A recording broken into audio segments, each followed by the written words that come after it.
All right, that should be all cleaned up really quick. The sound of a busy restaurant is music to Chef John's ears. Yeah, after what we've been going through, absolutely. Hello. Hi. How are you? After almost 40 years as owner of the Lake Elmo Inn, We'll wait for her to come back. the last one has been the toughest. How close were you? Well, I tell you what, if it wasn't for the PPP loan and the first go around, I would have been out of business. That saved our bacon. That bacon hadn't been served since November 18th. We joined Chef John on March 10th And it's the beginning of our week. when they reopened. And I talked to every person that called here wondering where we are, what's going on. The people were so kind and so generous and understanding and only could wish us well.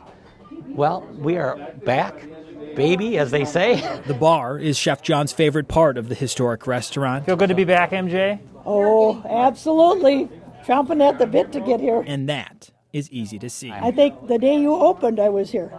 See, I told you she goes back Yeah. twice. Well, I mean, this was my life's work.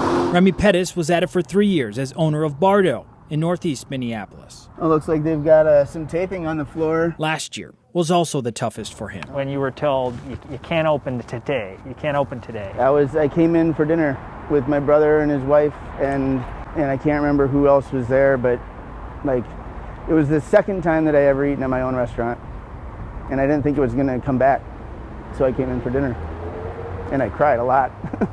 Pettis tried borrowing money, trying new menu items, adjusting to keep customers safe. You just have to say enough is enough. But Bardo, what he calls his life work, had to close. I mean, honestly, it was a relief when it was all said and done, but there's a mourning process. That's really scary stuff. The hospitality industry was shut down.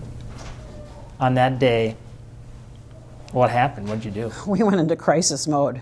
President and CEO of Hospitality Minnesota, Liz Rammer, says her organization scrambled to figure out how best to help, but the reality of the totality this pandemic was going to have on the industry started to sink in, creating what she called a lot of despair. What a tough word to have to use to describe your industry. Yep, despair is not a word that you connect usually with hospitality.